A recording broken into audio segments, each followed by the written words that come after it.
Now, if you're struggling with casting and early releasing coming into impact, resulting in high and weak shots, we've clicked on the right video because I'm going to show you exactly why that happens and 3 simple steps you need to do to be able to fix the problem for good. So I'm Jonathan Chown with JChownGolf. Let's dive right into it.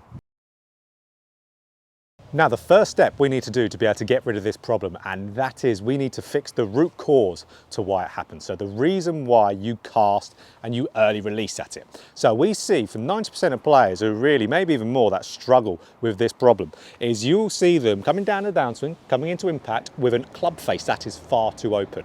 Now, when that club face is coming into impact far too open, we then can't just rotate through the golf ball and add shaft lean. Because when we add shaft lean, we open up the club face a little bit. So if we're coming down with an open club face, we certainly can't just rotate freely and add lean into it. We will then have to slow down that body to where that club head is going to have to travel past the hands to come into the ball there. Because you can see as I do that there, that club face is going to end up squaring, maybe even pointing a little bit left, but it's going to loft it up and it's going to go very short, way shorter than it should do. So to show you, I'm going to hit a swing here and I'm going to do it with a very open club face, and you're going to see me on the slow-mo here, early release and cast it a little bit. So let's hit one.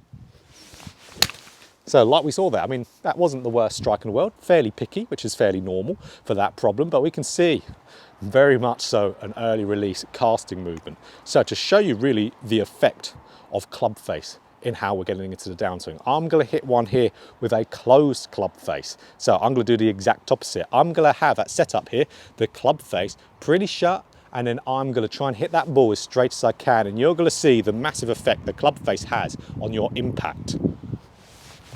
So as we can see from the slow-mo there, had a lot more of aggressive of a body turn.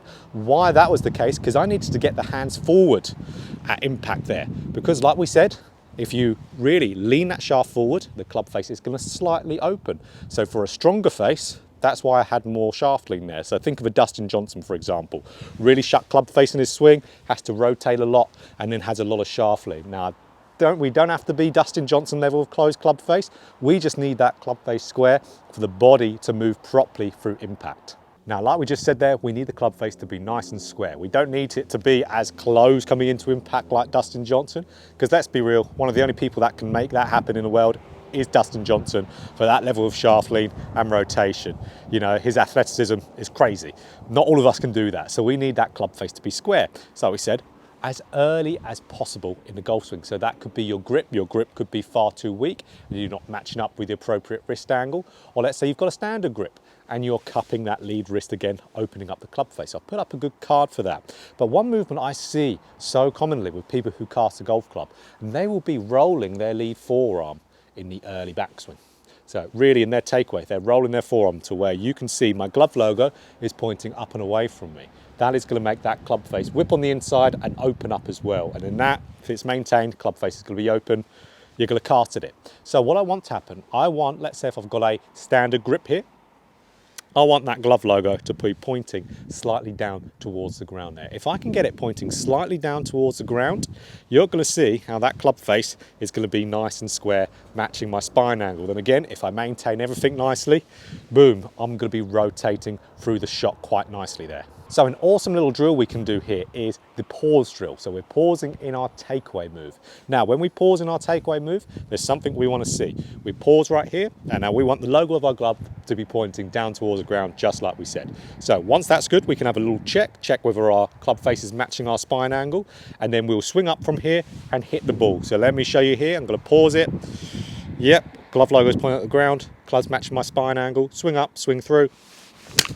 And that's really going to help me get that good club face. So step number 2 to be able to fix this problem, we've addressed the club face, the root cause. We've even done a little drill to make sure that club face is good in the takeaway. Now we can actually implement that little drill, which we'll do in a minute, into the next one. And this is a drill that will target the effect. So this will target the early extension move. This will prevent you from doing it. So all we need is an alignment stick. Now what we do with that alignment stick here, we grip it in our lead hand. So we grip up our lead hand, the lead hand side of the shaft. So for me, for a right-handed golfer, or up the left here, you can see with this stick, I've got a lot of it jotting out on the top here. Now, if I do a casting move, bang, I'm going to hit my side before I even hit the golf ball. So if I cast it, I will have quite a sore left side. So what we want to do, the whole goal of this, it's quite brutal when you start off. It's very, very difficult when you start off. So patience is very much needed for this drill. And that is when I'm coming through the golf ball, I want to create a gap between the stick and my side there. You can see as soon as I create that gap, boom, I've got a little bit of shaft lean. So how I always recommend practicing this is start off with some smaller swings, like some pitch shot type of swings. Just like that to start off with. Because if you go too hard first, you're going to know about it, that's for certain. You are going to have a bruised side, that's for certain. So nice and small to start off with, little clip ones, then build it up as you go and you get more comfortable. But how we can do this with our little kind of club face drill we had, that pause drill, we can do both of these together really easily and nicely. So sit up to that golf ball, have that alignment stick gripped up your left hand just like this and up the left hand side of the shaft. Now, same drill. Let's get to shaft parallel to ground. Yep, making sure glove logo is looking down towards ground, club face is square. Then we just do a little swing up and through, just to make this drill a little bit easier for us, a little bit easier to start off with. So, yep, glove logo down, club looking good there. Let's swing up and through, making sure this avoids me. And just like that there, you're gonna see from the slow-mo, boom, got in a real nice position with my shaft lean there. So we need to be able to get the reps in with these drills. So the key thing to do in tandem when you're doing this drill here is putting this away and making sure here you're really getting some exaggerated shots and some exaggerated feels in your practice swing. Something that I see universally golfers really lack in their practice is exaggerating the feel in between shots. Really feeling like you're doing that absolutely extreme. So I would want you to feel here that your hands are so far ahead of your body, let alone the club face, in an exaggerated feel here. So if you watch a lot of golf, you might see someone like Alex Noren, for example, really famous for doing some real exaggerated feels here. Now that's the thing. Golf, feel versus real is massive. You will feel, when you're trying to do this correctly, you will feel that you're getting those hands forward. But when you look at it on camera, you're going to see those hands pretty much where they normally are. For you to achieve this without the drill, you have to feel extremely extreme. So you really have to get those hands feeling like they're going extremely far forward for you to even make a dent in it without a drill. So even if I hit a really one here that I'm really, really extreme in it, you're going to see for me, I'm not even going to get that extreme whilst I'm doing it. So again, I'm going to do a half swing, but really feel like I'm doing those practice swings at the golf ball there. So you can see I really extremed it so much. I had this little sawn off finish there. But if we want to get rid of this problem, we have to over exaggerate what we're doing. Otherwise, it will never get fixed. Now, the final step to be able to get rid of this, the third one, and that is your intention of the shot. So we know when we're hitting certain heights of golf shots, we would actually do this move fairly naturally. So if you're going to hit a punch shot, so a low one, so where I'm from in the UK, a shot you have to hit a lot because it's windy all year round here, and that is the low stinger punch shot. So really, as we know, with a stinger type of punch shot, we need to be able to de-loft that club face coming into the golf ball to get the ball going low. So we would need to have those hands ahead coming into the golf ball.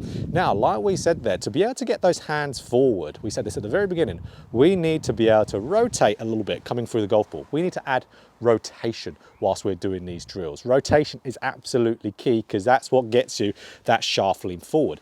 Now, when we have that really punch orientated golf swing and that real stinger shot, we need to really rotate quite a bit coming into that golf ball, because the more we rotate, like we said, the more shaft lean. But we also need to shift laterally a decent amount. So getting onto our left side, our weight going forward. Because you can see, even if I just shift my weight forward, you're going to see how that club is going to lean forward. But then when I add rotation as well, boom, I'll get really crazy looking shaft lean there. So the feel we need to create to be able to do this. So hitting that punch shot, I say to everyone, if you want to hit a stinger, there's two things I really personally focus on in my golf swing to do this.